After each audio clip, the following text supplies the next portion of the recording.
G'day from Australia. My name is Ashley Davis. Welcome to my coding live stream. These sessions are recorded live, but I make them available on YouTube later. You're watching me build the Photosphere application from nothing while I try and explain what I'm doing while I'm doing it. Please feel free to reach out to me on Twitter. You can see my handle on the screen. Before we get into coding, I start with the tradition that we have here in Australia. I'd like to acknowledge the traditional owners of the land from which I'm broadcasting. I'd also like to pay my respects to elders past and present. So I'm doing these live streams to support my new book, Rapid Fullstack Development. The early access program is open now, so you can join up straight away if you want at rapidfullstackdevelopment.com. To catch up with previous episodes of this live stream, you'll have to go to my Code Capers channel on YouTube, click on playlists, click on the Rapid Fullstack Development playlist, and view the full playlist here. You can see all the previous videos that are part of this session and the previous session as well. To follow along with the coding, you can come to Rapid Fullstack Development on GitHub. All the code repositories that I'm creating in these live streams end up on this GitHub page. So what you're seeing today will be up here at the end of the live stream. And if you're watching this later on YouTube, the code will already be on the Rapid Fullstack Development Organization on GitHub. So what we're building at the moment is the front end for the Photosphere application. It's going to look a bit like this, a bit like Google Photos. And I'm working through a series of prototypes at the moment to try and figure out, how do you build this kind of thing? And what does it mean to make a photo gallery? So what I'm doing today, I'm pushing forward and experimenting with developing my own custom layout code for the photo gallery. So if you remember back to the last session, I was experimenting with an open source gallery called React Photo Gallery. It kind of did what I wanted, except it had a few weird behaviors that I didn't like. And also I decided that, this photo gallery is the front piece, the centerpiece, the most important user interactivity feature of the Photosphere application. So I kind of want full control over the code for this thing. So I've basically decided to code myself. If it wasn't so important, I'd probably just try and use, the open source thing, because that would save me a lot of time. But I'm going to code it myself, and you're going to watch me today. I'm still prototyping today because I'm still really trying to figure out, how I'm doing this and how I'm going to move forward with this. But I'm moving into a new phase really now. I'm moving into a phase that's in the next session. I expect to start production coding. I expect today will be the last prototype. And hopefully, everything that I wanted to know about how to do this kind of thing will be resolved today. So I've got my terminal open here. I'm on Windows 11, but everything I'm showing you should work on all platforms, hopefully. I've got all the previous code that I've created in this live stream series in this directory. You can find this all on GitHub. Today, basically, instead of starting with my template like I did the last couple of sessions, I'm going to start with one I made a couple of sessions ago. I'm just going to continue on developing this. But because I want to keep them separate, I want to keep the examples separate, so that you can kind of see them separately. And also for the purposes of the book, I'm just going to copy it. So I'm just going to copy this simplest photo gallery prototype that I worked on a couple of sessions ago. I'm going to give it a new name now. I'll call it Custom Gallery Layout. So it's still a prototype. I'm still working on throwaway code here that's not intended to go into production. This is only to help me answer questions about how I do this kind of thing, how I build it. And I'm honestly going to drop this. As soon as I kind of feel like I understand what I'm doing, I'm not going to complete this prototype, is what I'm saying. As soon as I've answered my questions and I feel like I've built enough understanding, I'm going to drop it like it was a hot potato. And I'll be moving on in the next session then hopefully to real production coding for the Photosphere front end. I'm just doing an npm install here to get the dependencies for this project. Okay, so I'll open Visual Studio Code. And I'm just going to do an npm start here so I can start the Parcel development server and get the web page up.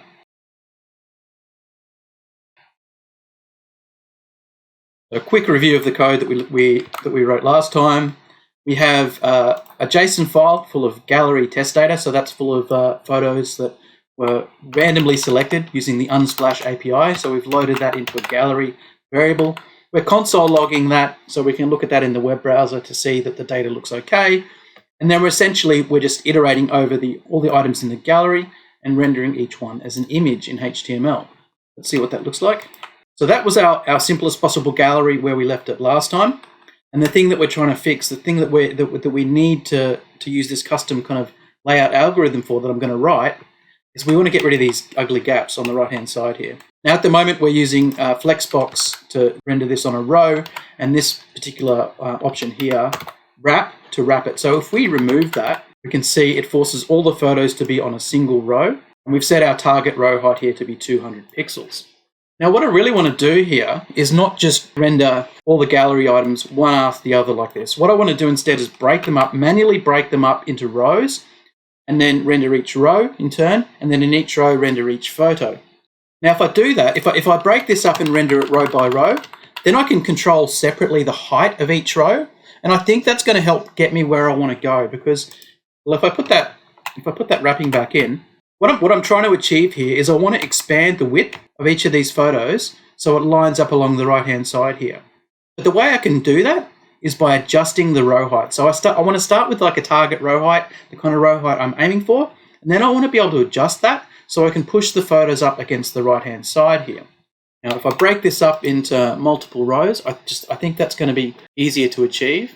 So the first thing I need here is I need an array of rows to hold each of the items. I want something. I need a variable that references the current row that I'm actually putting items into.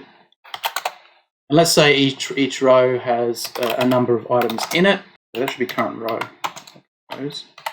And then I'm going to push that current row, I'm going to push that into my list of rows.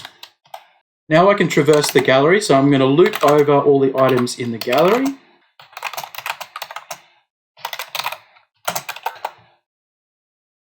And let's just start simple. Let's just start real simple and just have one row. I know it's not, the final solution, but it's a stepping stone that we can get working and that we can test to see if it's working all right. So current row.items, let's push the item on the current row. What I'm going to do, the simplest way I can test this without even trying to put it into HTML is just to console log it. Let's console log all of our rows. I'll remove the console logging of the gallery here so that doesn't interfere and confuse us. Now I save that. And I'm going to open my dev tools in Chrome here. I might just move these dev tools down the bottom. So you can see here we've got an array of one item in the console here. Let me zoom that in a bit. Now, basically this is an array of one row because at this first step, we've put all our items in a single row. So let's look in that first row, and it's got, as we might expect, 30 items, so 30 photos in the list here. All looking good. So the first hurdle has been passed. Now I can try and generate these rows or render these rows in HTML. Because this is already a flex row, this div here, I think that is going to be my row, right? So around that, what I want to do is I'll have another div. So I'll create a div to contain that and move everything inside that. And then within that div, I'm going to map over the rows. So I'm doing something here for each row, and I'm going to return some more JSX HTML for that. Let's move that all up. That's my row. So I'm moving that in there. I need to, instead of mapping over the entire gallery here, I want to map over every item in the row. So this is close. Hopefully this will be close to what I want. Now, there's an error there. Oh, so it's a warning anyway. But yeah, this is the one that I always forget to do straight away, which is to add the key prop. So whenever you're rendering a list in React, you have to add this key prop. So where will that go? We'll go here. I don't really have any good key to pass in for this. So what I'm going to do, I will use the index that gets passed into this function here from the map function. That'll get rid of that warning. So all still good. Nothing has changed here. Nothing has changed yet, but we're actually rendering it through that data structure now. So if I remove this, I've just commented that out just to test that this is doing what I expect, right? I'm saving that, and there's nothing. There's nothing rendered now because nothing has been added to my list of rows. So that's just a sanity check that this thing is working the way that I expect it to work.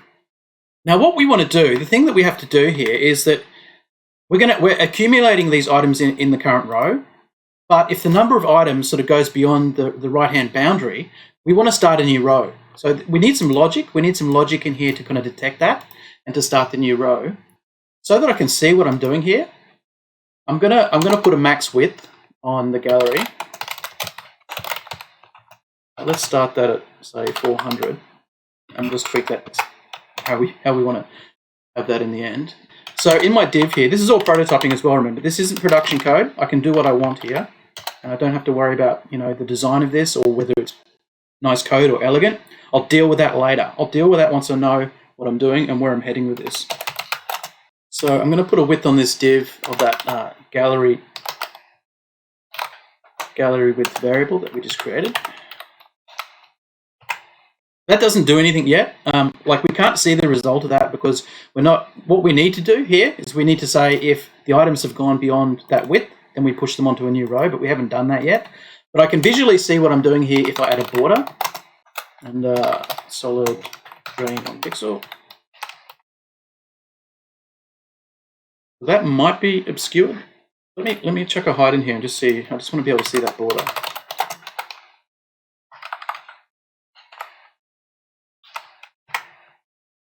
Oh yeah, so you can see the green border here. It was obscured by the photos and I couldn't see it there, but I've put up. I don't really need this height. I'm gonna get rid of that in a moment. But actually, what I'll do is I'll just make that 100%. Oh look, we're getting that the React warning that I got, which I fixed. I fixed this in the template, but I actually haven't fixed it in this project yet. I'll have to do that later. It's a problem that's caused by an upgrade from React 17 to React 18. You will have seen my fix for this in the previous session if you watched that. I'm just going to pretend that's not there because it's not going to affect anything anyway. Oh, good. So 100% of the view height seem to work there. What I'm aiming for here is to be able to see this green border because I want to be able to see the width of the gallery. In fact, I'm going to make that a bit wider. I'm going to put that up to 600. I don't want that to be the edge of the screen. Like in a real gallery, you're going to have this kind of line up with the edge of the screen, but it makes it harder to see when the photos are kind of wrapping nicely at that edge. So I'm just going to leave that at that. And also this won't, in the future, this won't be a hard-coded number as well, obviously. That's going to actually be derived from the width of the screen. But for the moment, we're just kind of synthesizing that value, just for the ease of testing. I kind of feel like it's the wrong place to have the height on each image. That should really be per row. So I might just move that up to the row and see what effect that has. So it should have no visual effect. It should still constrain all our photos, and that seemed to work okay. So what I want to do is I want to be able to plug in a height. So I want to be able to plug in a separate height here per row.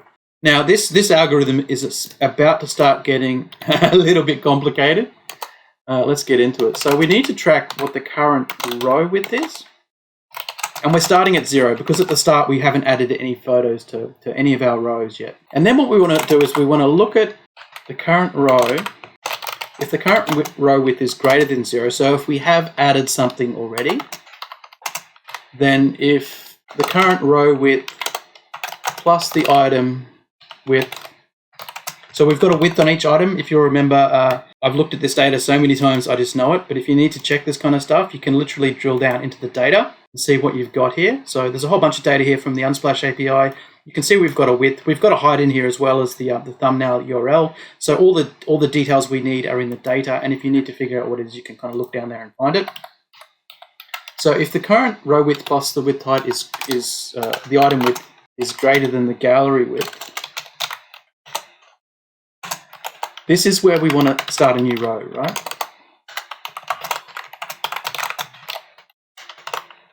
So we've gone beyond the edge of our gallery. We've gone beyond the edge of this 600 pixels here, and we want to start a new row. How do we do that? Well, it's basically what we've done here at the start. We're creating a current row and pushing that. Except we're going to overwrite. So we're not defining a new current row. We're just overriding that previous current row, giving it like an empty list of items, and then we're pushing that on our list of rows. And also we have to set the current row width to 0. And then every time we add an item,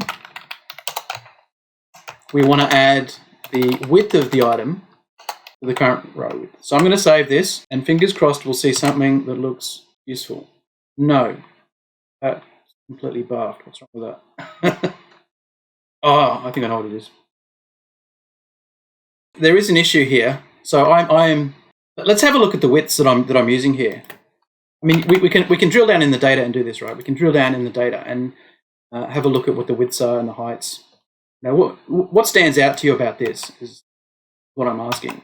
And we can see this, we could just console log this here.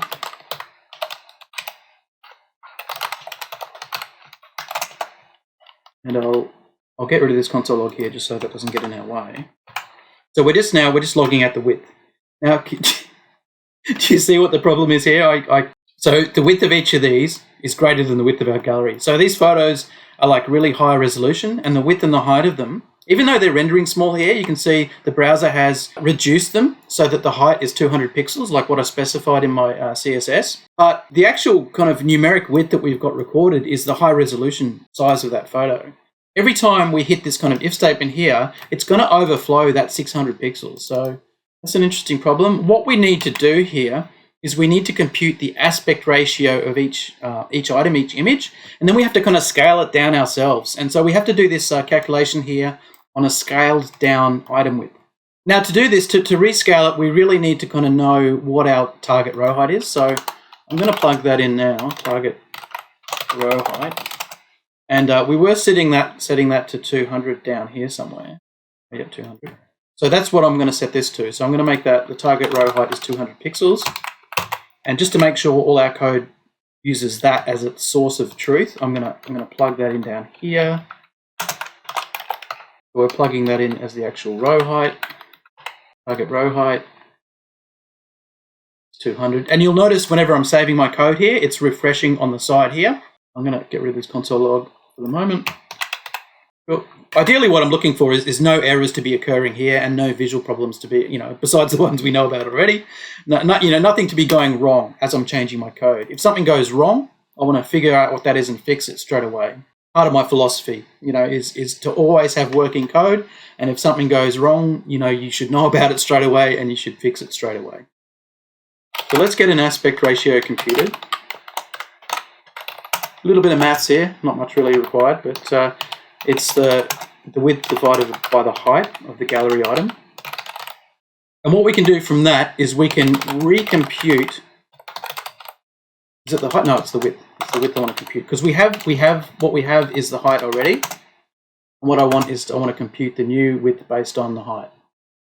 So that will be our target row height multiplied by our aspect ratio. And now I can plug this computed width in instead of the item width here. I need to use it again down here. I'll save that, and it's getting closer to what we want. You can see here that every item has been wrapped just before my border, my 600 pixel border here, that green line. Ooh, that fits perfectly, that one. I'm going to get rid of this height now so I can make the border go all the way to the bottom. So you can see I've got the border going all the way down the gallery now. I've still got the gaps. So what I'm trying to get rid of is these gaps, and that is the kind of the last thing that I want to figure out, how to fix that. How can I do that? Well, it could be pretty complicated, right? Like I could have to, find out, what is the gap? What is the size of this gap? And then basically incrementally increase the height of the row until each of these gaps is filled. That's a little bit complicated. That is kind of where I want to go with this, but there must be an easier way to verify that it works without going through the complication of actually writing the full algorithm here. And I think I can do that. I think what I could do is if I could have an array of heights and then basically change or adjust the heights separately up and down, then I could figure out like what sort of height is going to work and whether adjusting the heights is going to work at all. This is really hacky now, but this is prototyping. I'm trying to find cheap solutions to answer questions that will help me fix this problem. So I'm going to make an array of row heights. I'm going to plug in target row height for all of them. And I don't care if we go beyond the end of this array. We might do, but I don't really care. So I'm going to take that now and I'm going to use that down here as the height. So I can adjust the height separately. What's that going to be? So I've already got the index. I've already got the row index here. In fact, let me rename that. I'm going to do a refactor rename in Visual Studio Code here. And I've renamed this to a more appropriate variable name than just index to highlight that this is the index into the row. And then I can actually use it with this row heights array. And if there's nothing there, if that returns undefined, I'm going to use the default target row height. So if I save that, it's not going to change anything yet. As long as I don't see any errors or any problems, that's fine. But what I can do here is I can start to mess with these now. So I can say, let's add 10 pixels to that. And that's the first row. Oh, you can see some of that gap disappeared already. Let's make it 20 pixels.